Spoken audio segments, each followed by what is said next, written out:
Békesség Istentől, keresztény testvéreim, köszöntök mindenkit szeretettel ezen a mai délelőtt Isten tiszteleten. Hadd köszöntsek mindenkit az ige szava által is. Áldjátok népek a mi Istenünket, hangosan hirdessétek dicséretét. Ő tartott életben bennünket, és nem engedte, hogy lábunk inogjon. Az Isten jelenlétet egy áldottá a mai Isten tiszteletünket is, és emeljen fel bennünket vele való közösségbe. Isten tiszteletünk elején kérlek, testvérém, hallgassátok meg a hirdetéseket gyülekezeti szokásunk szerint, amelynek alapján legelőször is megemlékezünk azokról a testvéreinkről, akiktől az elmúlt héten vettünk végső búcsút. Május 27-én szerda délután a ravatalozó háztól temettük el Tömő Zoltánt, aki 69 évet élt a Dózsa György utca 41 szám alatt. Május 28-án csütörtök délután ravatalozó háztól temettük el Tatár Zoltán Attillát, Ungvári Ilona férjét, nevezett testvérünk 71 évet élt a Republicsi 123 szám 1-es lakrészében. A kegyelemnek Istene vigasztalja a gyászoló családtagokat és hozzátartozókat, ma is imádságban hordozzuk az ő életüket. Kedves testvérém, az alkalmainkat hadd hirdessem mindenki számára rákövetkezendő héten. Megszokott rendszerint lesznek az alkalmak, a felnőtt biblióra, ifjúsági biblióra, valamint a pénteki hétközi istentisztelet.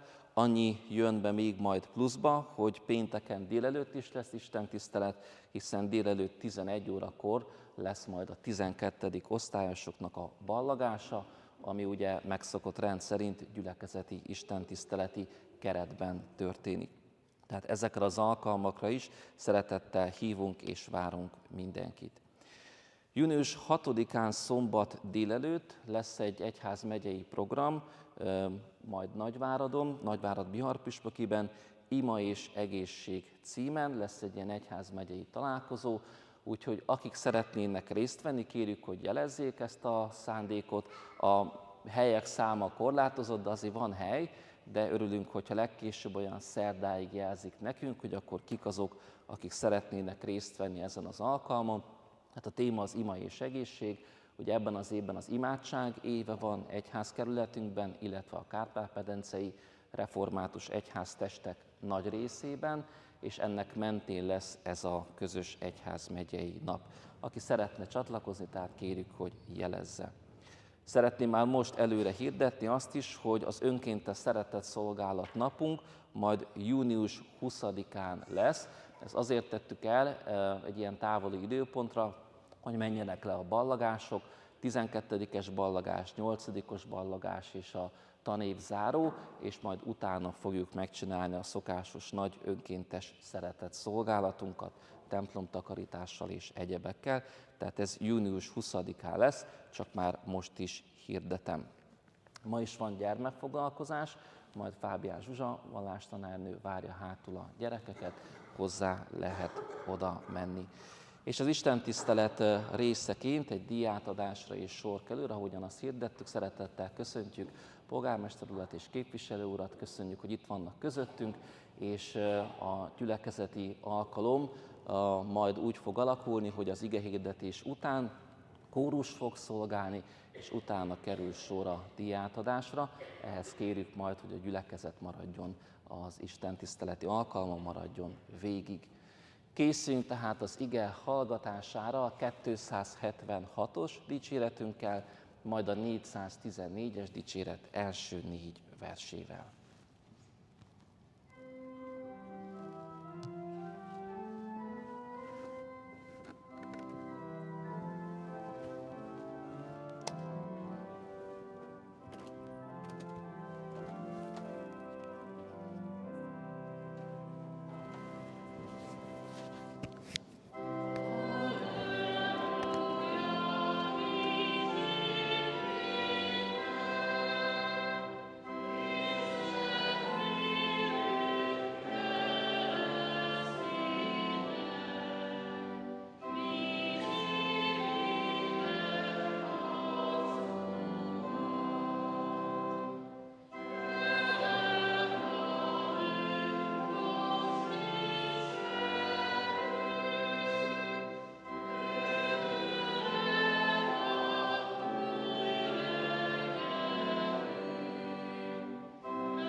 Imádkozzunk, testvéreim!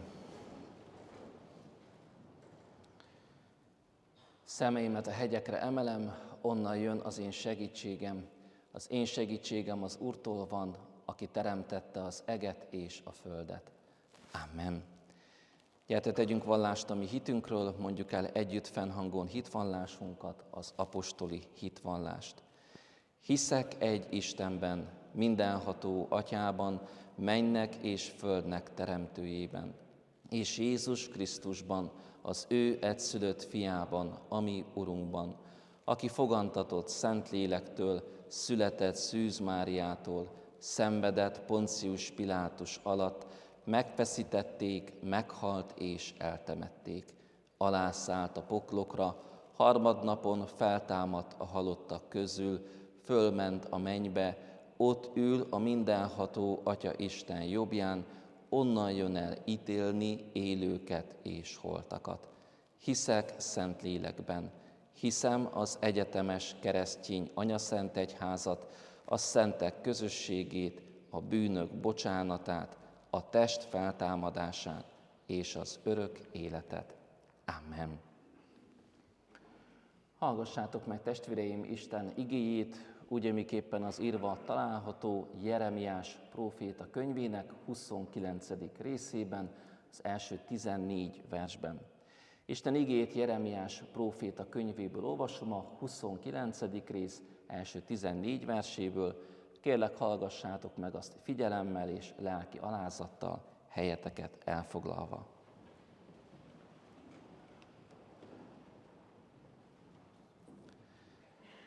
Ez szó szerint az a levél, amelyet Jeremiás próféta Jeruzsálemből küldött a foglyok közt megmaradt véneknek és papoknak, prófétáknak és az egész népnek, akiket fogságba vitt Nebukadnetszár Jeruzsálemből Babilóniába, miután Jekóniá király, az anyakirálynő, a főemberek, Júda és Jeruzsálem vezetői, mesteremberek és várépítők elkerültek Jeruzsálemből. Elászá Sáfán fia és Gemarjá Hilkiá fia által küldte el, akiket Szidkíjá Júda királya küldött Nebukadnetszár babilóniai királyhoz Babilonba. Így szól a seregek ura, Izrael istene, valamennyi fogolyhoz, akiket fogságba vitettem Jeruzsálemből Babilóniába. Építsetek házakat, és lakjatok bennük. Ültessetek kerteket, és egyétek azok gyümölcsét. Házasodjatok, szülessenek fiaitok és leányaitok, házasítsátok meg fiaitokat, és adjátok férjhez leányaitokat. Szüljenek azok fiúkat és leányokat. Szaporodjatok azon a helyen, és ne fogyjatok. Fáradozzatok annak a városnak a jólétén, ahová fogságba vitettelek titeket, és imádkozzatok érte az Úrhoz, mert annak a jólététől függ a ti jólétetek is. Ezt mondja a seregek ura, Izrael istene, ne engedjétek, hogy rászedjenek benneteket a próféták és a jósok, akik köztetek vannak, és ne hallgassatok az álomlátók álmaira, mert hazugságot prófétálnak nektek az én nevemben. Nem én küldtem őket, így szól az Úr. Ezt mondja az Úr, majd ha eltelik a babiloni 70 esztendő, akkor gondom lesz rátok, és valóra váltom azt a jót, amelyet megígértem, és visszahozlak benneteket erre a helyre. Mert csak én tudom, mi a tervem veletek, így szól az Úr. Jólétet és nem romlást tervezek, és reményteljes jövő az, amelyet nektek szánok. Ha segítségül hívtok, és álhatatosan imádkoztok hozzám, akkor meghallgatlak benneteket. Ha kerestek majd, megtaláltok engem. Ha teljes szívből kutattok utánam, megengedem majd, hogy megtaláljatok, így szól az Úr, és jóra fordítom sorsotokat. Összegyűjtelek titeket minden nép közül, mindenhonnan, ahová csak szétszórtalak, így szól az Úr, és visszahozlak erre a helyre, ahonnan fogságba vitettelek titeket. Kegyelemnek Istene tegye áldottá az ő igéjét, hogy Isten beszéde lakozzon a mi szívünkben gazdagon, és mi sok és áldott gyümölcsöt teremjünk az ő nagy neve dicsőségére. Gyertek ezért együtt, imádkozzunk!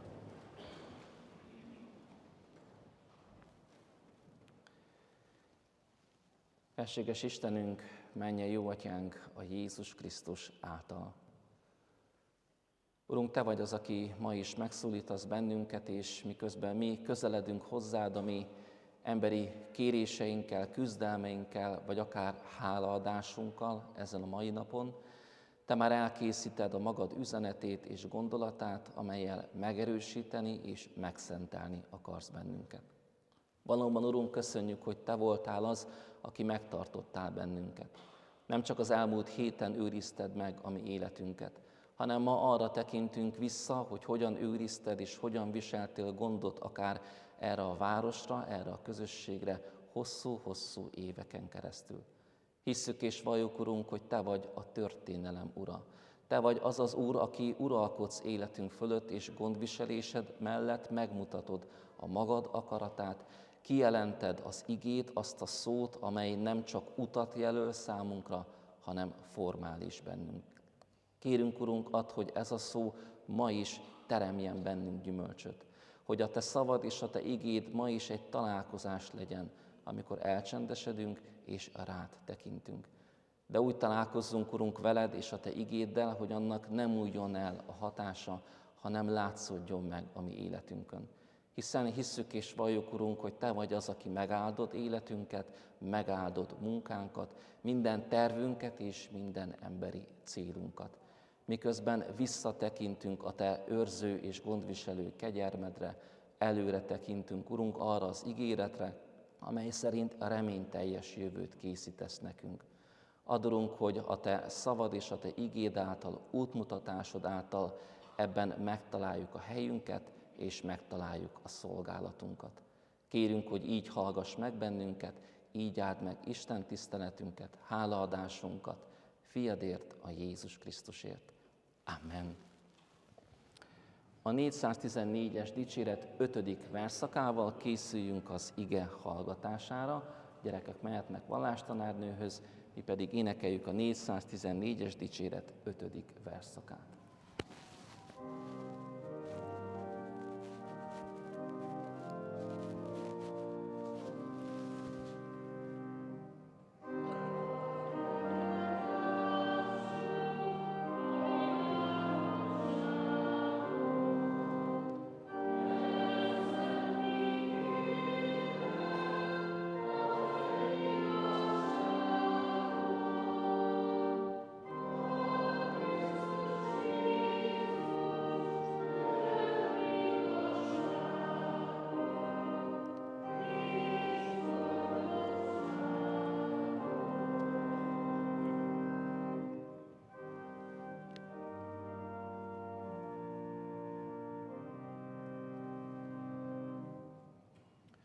Hallgassátok meg, testvéreim, Isten igéjét úgy, amiképpen az írva található. Az előbb olvasott ige szakaszból emelek ki néhány verset, tehát a Jeremiás próféta könyvének 29. részéből, 11-től 13. versig terjedő szakaszt hallgassátok. Jeremiás próféta könyvének 29. részében 11, 12 és 13. verset hallgassuk alázatos szívvel és lélekkel. Mert csak én tudom, mi a tervem veletek, így szól az Úr. Jólétet és nem romlást tervezek, és reményteljes jövő az, amelyet nektek szánok. Ha segítségül hívtok, és álhatatosan imádkoztok hozzám, akkor meghallgatlak benneteket. Ha kerestek majd, megtaláltok engem, ha teljes szívből kutattok utánam. Ha kerestek majd, megtaláltok engem, ha teljes szívből kutattok utánam. Ez Istennek írott igéje.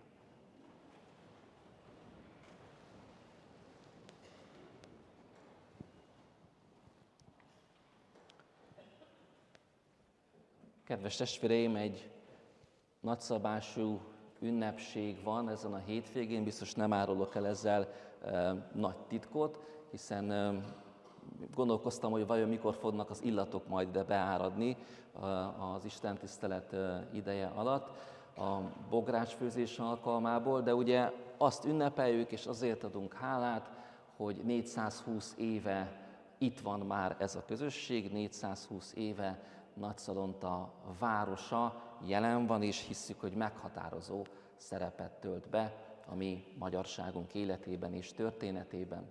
És ezeken a városnapokon több alkalommal is felmerült bennem, és igyekeztem is ezt jelezni, hogy legyen mindig egy hálaadó alkalom is, hogy a fizikai ünneplés mellett talán, ha fogalmazhatok így, lelkiekben is, imádságban is adjunk hálát városért és közösségünkért. És ma ezt fogjuk tenni, így nézzünk Istennek az igére, és egy olyan történet áll előttünk, ami elsősorban azt mutatja be, hogy hogyan lehet jól élni a városban. Hogyan lehet úgy élni a városban, ahogy azt az Úr rendelte, és imádkozom azért, hogy ez a történet és ennek az útmutatása és vezetése valóban még áldottabbá tegye a mi ünneplésünket, és majd akár a holnapunkat. A szokásos 3 pontom, ami köré szeretném az üzenetet felépíteni, így hangzik: ebben a történetben hallunk egy letelepedésre buzdítást, aztán van egy szolgálat egy ellenséges környezetben, és a küldetés kulcsa az, amiről még hallunk ebben a történetben. Tehát van a letelepedésre buzdítás, szolgálat egy ellenséges környezetben, és a küldetés kulcsa.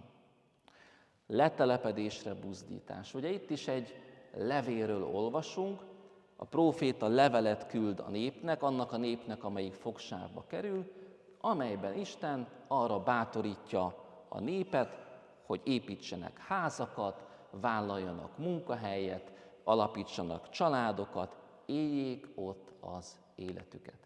420 éve egy hasonló levél, letelepedési levelet kaptak ugye a hajduk, de a párhuzam itt nagyjából véget is ér, mert itt inkább arról van szó, hogy egy olyan nép kapja ezt a levelet, amelyik egyébként össze van törve.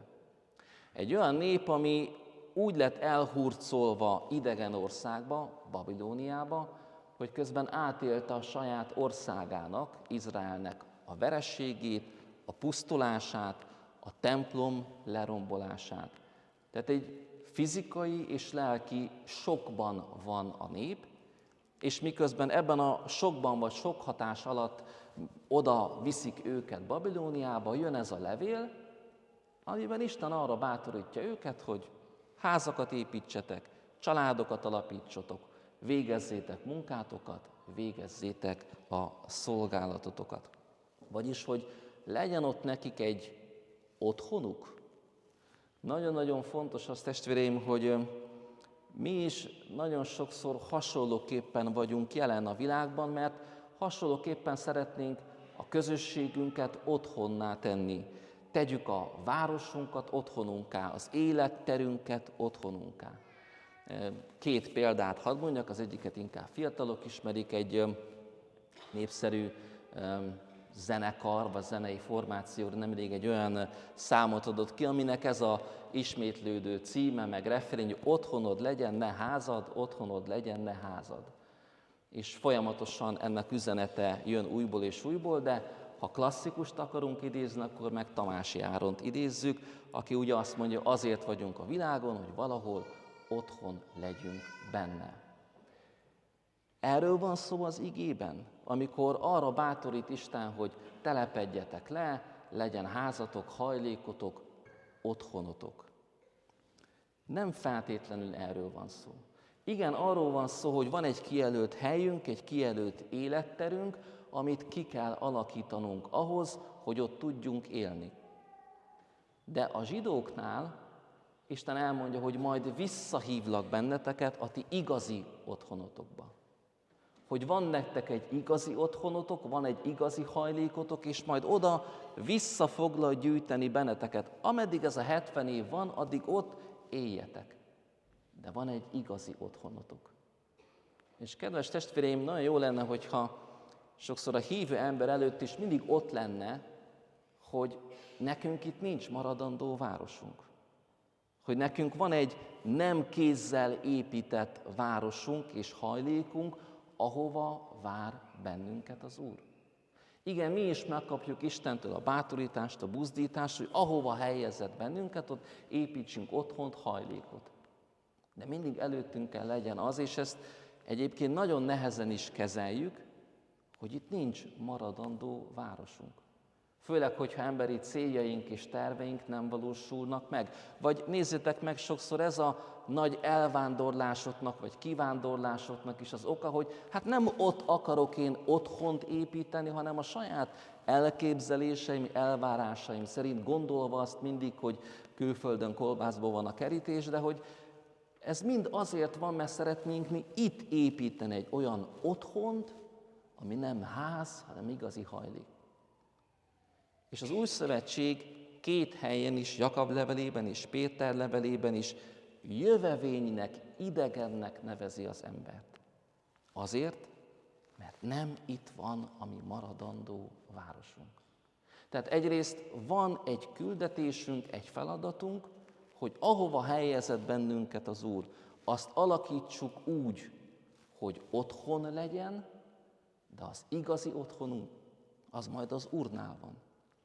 Hogy mi csak vándorok vagyunk, és átutazók vagyunk, és a mi ember életünknek része az, hogy majd az Úr összegyűjt bennünket. Vajon ez a látás, ez a gondolkodás mennyire van meg a hívő ember életében? Mennyire tudjuk így látni a mi emberi életünket, szolgálatunkat, jelenünket, hogy közben arra is tekintünk, ahová majd összegyűjt bennünket az Úr. És ebben a letelepedési feladatban vagy küldetésben van egy szolgálat, mert a 7. versben nem csak azt mondja az Úr, hogy építsetek házatokat és hajlékokat, hanem egy nagyon komoly feladatot is ad, ami így hangzik. Fáradozzatok annak a városnak a jólétén, ahova fogságba vitettelek titeket.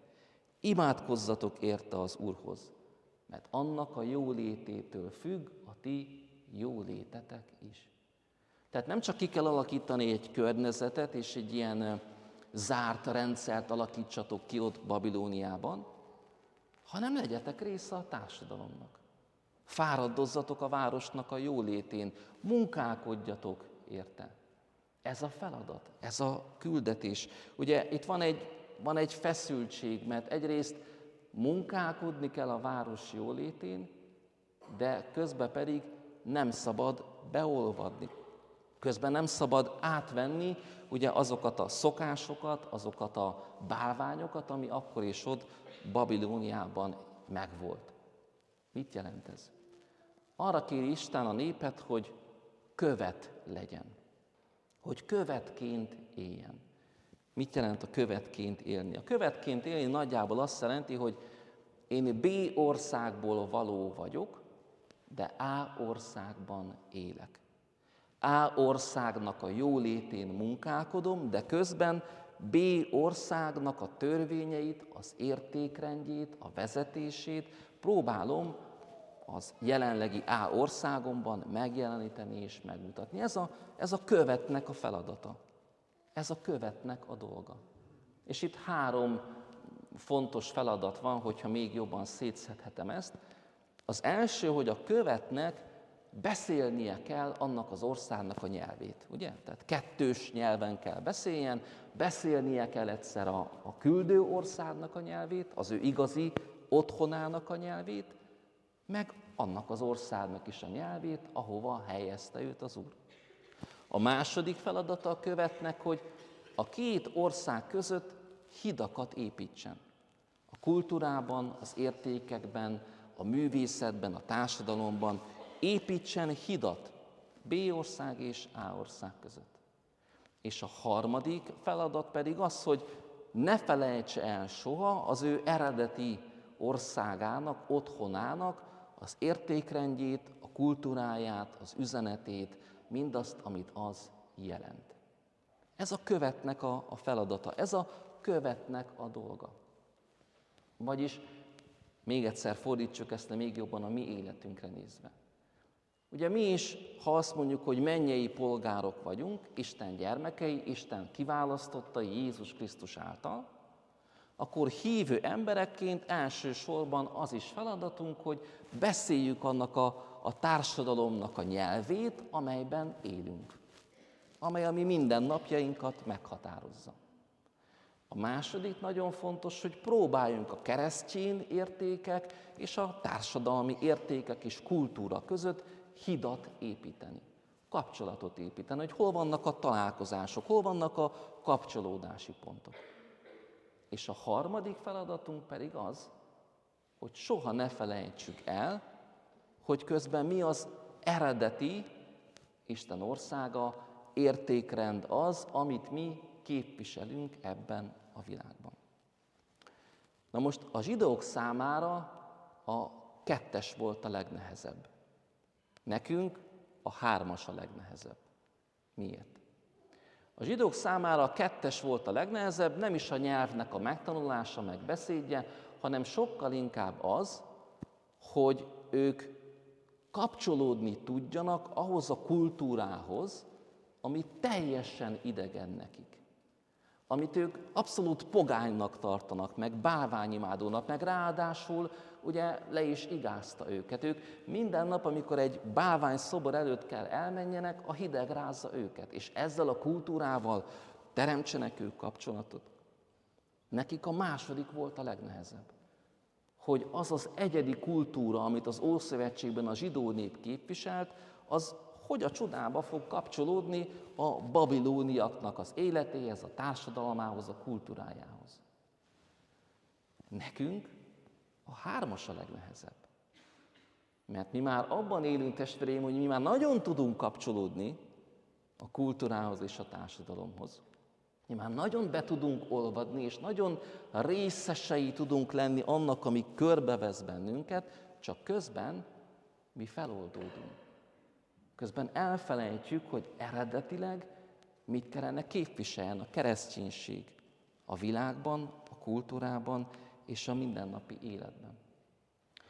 A zsidóknak nagyon nehéz volt, mondom ezt egy másik példával, nagyon nehéz volt beállni a közös ügy mögé. Mi már úgy vagyunk, testvéreim, hogy van közös ügyünk, de nem közös az Urunk. És ez a legnagyobb veszély a mi számunkra. Ezt elmondom még egyszer. Van közös ügyünk, de nem közös az Urunk. Nem közös az elhívásunk. Nem közös az az Isten, aki engedelmességet vár tőlünk, aki az ő tanításának a követését várja el, akinél Krisztus követésbe kellene helyezzük a mi életünket. Nagyon-nagyon fontos, azt lássuk és értsük. Igen, például a mi gyülekezetünk is sokszor kerül ebbe a helyzetbe, hogy beállunk a közös ügy mögé helyesen, mert erre kaptunk feladatot. 7. verst felolvastam. Fáradozzatok a város jólétén, munkálkodjatok annak jólétért, mert attól függ a ti jólétetek. De nem mindegy, hogy közben meg tudjuk-e szemünket tartani annak az Istennek a törvényén, a rendelkezésén, a parancsolatán, az értékrendjén, ami bennünket azzá tesz, ami bennünket keresztényekké tesz. Ez a legnagyobb kihívás sokszor a mi számunkra. Ez a legnagyobb feladat a mi számunkra. Gondolkozzatok el ezen, testvéreim, hogy mennyire nehéz ezt nekünk képviselni a mai világban. Mert hogyha azt mondom, hogy ellenséges környezet volt a zsidók számára a babiloni környezet, mi is ellenséges környezetben élünk. Tehát a kereszténység a mai napig a legüldözöttebb vallás a világon. A keresztény értékrenddel szemben a mai napig a legtöbb agresszív indulat az, ami megjelenik, akár az internetes felületeken, akár fizikailag. Az összes, egyszerű példa, az összes spiritista keleti vallási filozófiát tárt karokkal fogadjuk. Emeli szívünket, lelkünket, rezonálunk, csakra, energia, minden tártkorokkal fog. Na de hát, ha az egyház, ha az Isten, ha az ige, de kicsit álljunk meg. Tehát mi is ebben a környezetben élünk, és próbáljuk kötni és kapcsolni, a találkozási pontokat felfedezni, tiszteletben tartani a két kultúra, a két társadalmi felfogás és látás közötti különbségeket, és tényleg hidakat építeni. De úgy építünk hidakat, hogy közben ott ragadunk a túloldalon, és elveszítjük az Istennel való kapcsolatot? Hányan vagyunk így? Hány ember él így? A mai társadalomban és a mai közegben, ahol sokan kereszténynek mondják és tartják magukat. De hogy néz ki az Istennel való személyes kapcsolat? Hogy néznek ki a nehéz döntések, ahol nem a társadalmi igény szerint, hanem Isten akarata szerint kell dönteni? Nagyon nagy kihívás ez nekünk, testvéreim, és nagyon oda kell figyelnünk ahhoz, hogy ebben a küldetésben, a közös ügy mögé állásban meg tudjuk-e őrizni az Isten akaratát, annak a képviseletét, az Isten akarata szerinti életet.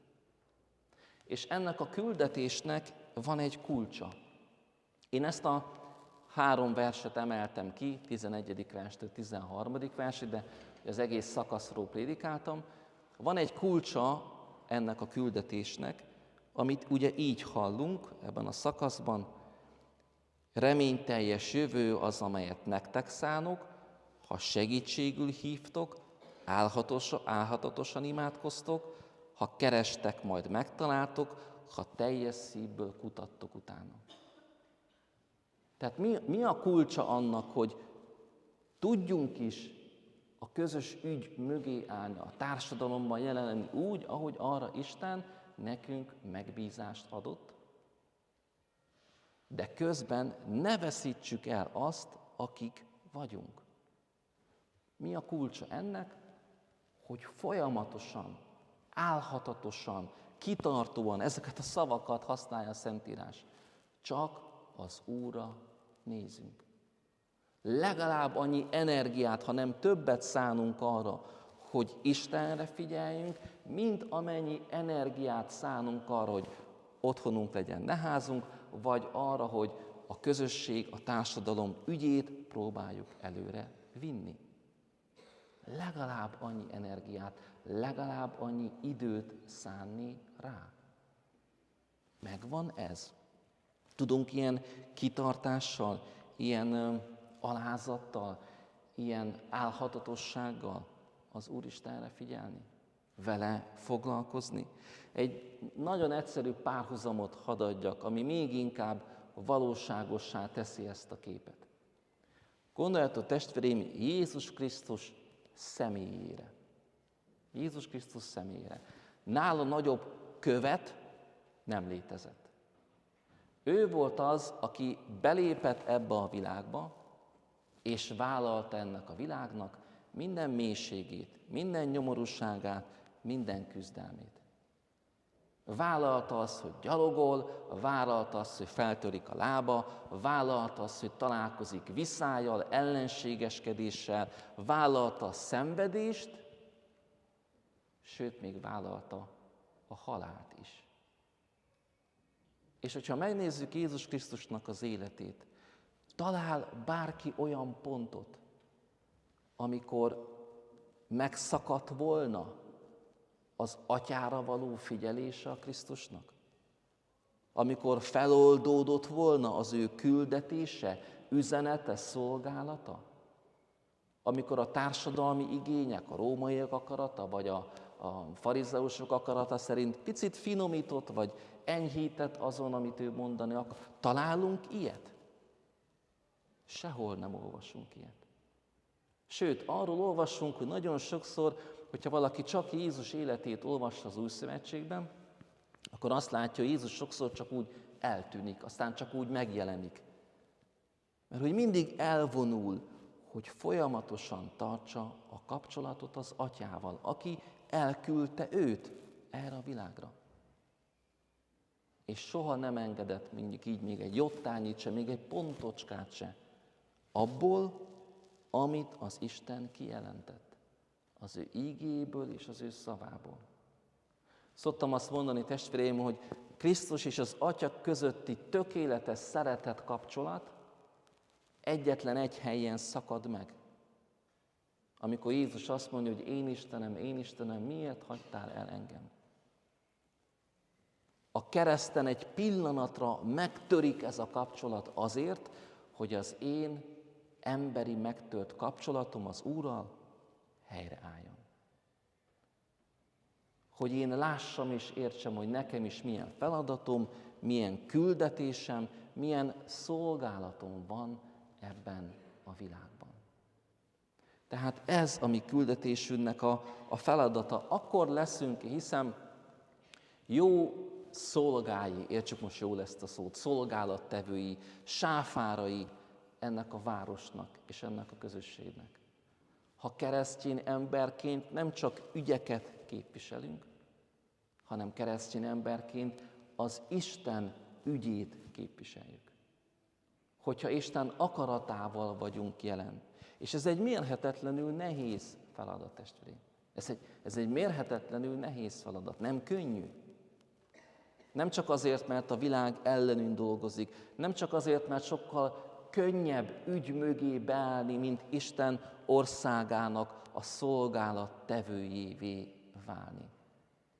Nem csak ezért nehéz, hanem azért, mert folyamatos ellenszében kell ezt végeznie. A keresztjének még a világ, ezt folyamatos ellenszélbe fogják tenni. De igazi növekedésére, igazi épülésére akkor válunk a városnak és a közösségnek, ha ezt meg tudjuk tenni és meg tudjuk cselekedni.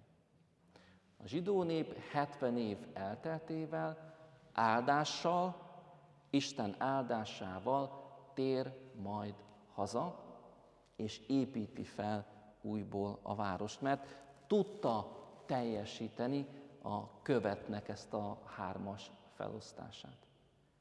És ugyanígy, testvéreim, áldássá mi is akkor válunk, ha ez hasonlóképpen megvan a mi életünkben. Hogy az elkövetkezendő esztendőkben is, lehetőleg még nagyon-nagyon sok évben, utódainknak nem tudom, még 420 évben, de hogy a megmaradás mellett ne csak ügyek legyenek közösek, hanem az Isten, az ő igéje, az ő szava is közös legyen. Mert ez garantálja az áldást, ez biztosítja a testi és lelki növekedést és épülést. Úgyhogy, kedves testvéreim, mi így adjunk hálát. Adjunk hálát azért, mert őseink megkapták a levelet, a bátorítást, a buzdítást.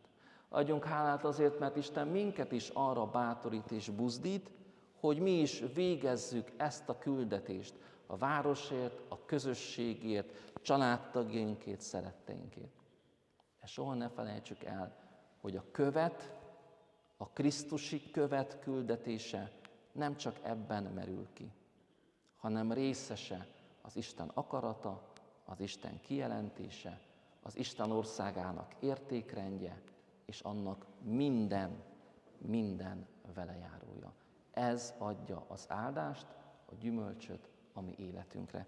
Legyen Isten segítségünkre abban, hogy egy ilyen város, egy ilyen közösség, egy ilyen gyülekezet és egyház tagjaiként tudjunk szolgálni és munkálkodni. Amen. Imádkozzunk is mindezért.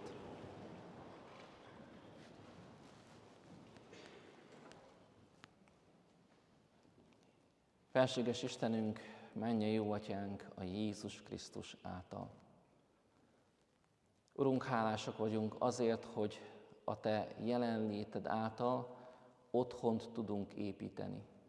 És bár az igaz, Urunk, hogy sokszor nincs előttünk az, hogy az igazi otthonunk majd nálad lesz, de mégis hálásak vagyunk azért, hogyha itt ebben a földi vándorútban olyan helyeket, tereket, házakat tudunk alakítani, ahol családtagjainkkal és szeretteinkkel a békességnek és az áldásnak örömét megélhetjük.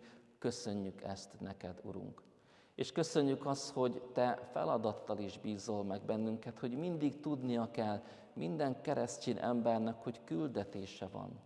Nem azt jelenti a mi küldetésünk, hogy leválunk erről a világról, bezárkózunk, és próbáljuk valahogy megőrizni féltett titkainkat és kincseinket, hanem azt jelenti, hogy részesei vagyunk ennek a világnak, hogy hidakat próbálunk építeni, szóban, tettben, cselekedetben, kultúrában, társadalomban. Légy segítségünkre, Urunk, abban, hogy ennek a feladatát mindenki lássa és értse, és hadd köszönjük meg azt, Urunk, azokat az embereket, azokat a szolgálattevőket, azt a közösséget, akik ezt értik, érzik, teszik és cselekszik. Legyen hála értük is. Köszönjük, Urunk, hogy ebben a Te jelenléted vezet bennünket. Köszönjük, Urunk, hogy a kicsiktől a nagyokig, vezetőkig és szolgálattevőkig ebben Te megáldod a mi életünket. Ugyanakkor hadd imádkozzunk, Urunk, azért alázatosan, hogy ne csak közös ügy mögé tudjunk odaállni, hanem a közös isteni akarat mögé is. A Te akaratod kijelentése, törvényed és rendelkezésed mögé. Amögé az ország mögé, annak az országnak az értékrendje mögé, ami nem ebből a világból való, amit Krisztus hozott el láthatóan és valóságosan a mi számunkra, amiben ő soha nem volt megalkuvó, és soha nem engedett feloldódást. Légy segítségünkre, Urunk, abban, hogy mi is ilyen kérlelhetetlenséggel, ugyanakkor alázattal tudjuk ezt az akaratot, a Te országodat hirdetni és képviselni ebben a világban, a városunkban, közösségünkben, gyülekezetünkben. Áld meg, Urunk, ennek a napnak minden örömét, áld meg az előttünk álló hétnek a munkáját, a feladatát, a szolgálatát. Imádkozunk, Urunk, azokért, akiknek nehézséggel, erőtlenséggel, vagy épp szenvedéssel és gyásszal kell szembenézni. Kérünk, Urunk, mutasd meg az ő életükben a Te irgalmadat és hatalmadnak vigasztaló erejét. Kérünk, hogy hallgass meg bennünket most is és minden időben, nem a mi érdemünkért, hanem az értünk meghalt és feltámadt Jézus Krisztusért. Amen. Csendesedjünk el és bizalommal tárjuk fel szívünket, a kegyelmes Isten orcája előtt könyörögjünk csendben.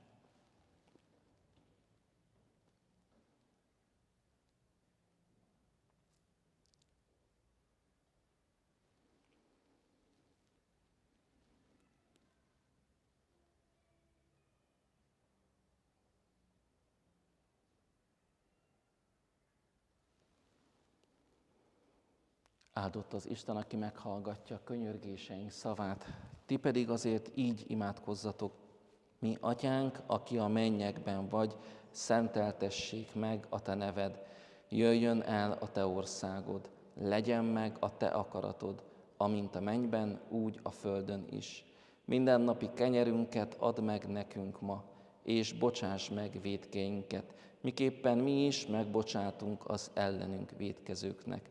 És ne vigy minket kísértésbe, de szabadíts meg a gonosztól, mert tied az ország, a hatalom és a dicsőség, mind örökké. Amen. Az adakozást a gyülekezet áldozatkész szeretetébe ajánlom, tudván azt, hogy a jókedvű adakozót szereti és megáldja az Isten. Mindezek után Istennek népe, az Úr áldjon meg és őrizzen meg téged. Világosítsa meg az Úr az ő orcáját te rajtad, és könyörüljön rajtad. Fordítsa az Úr az ő orcáját te reád, és adjon neked békességet. Egyszülött fia, ami Urunk Jézus Krisztus által. Amen. Kedves testvéreim, válaszoljunk Isten igére a 414-es dicséret 6., 7. és 8. versével, majd fogadjuk szeretettel a kórus szolgálatát.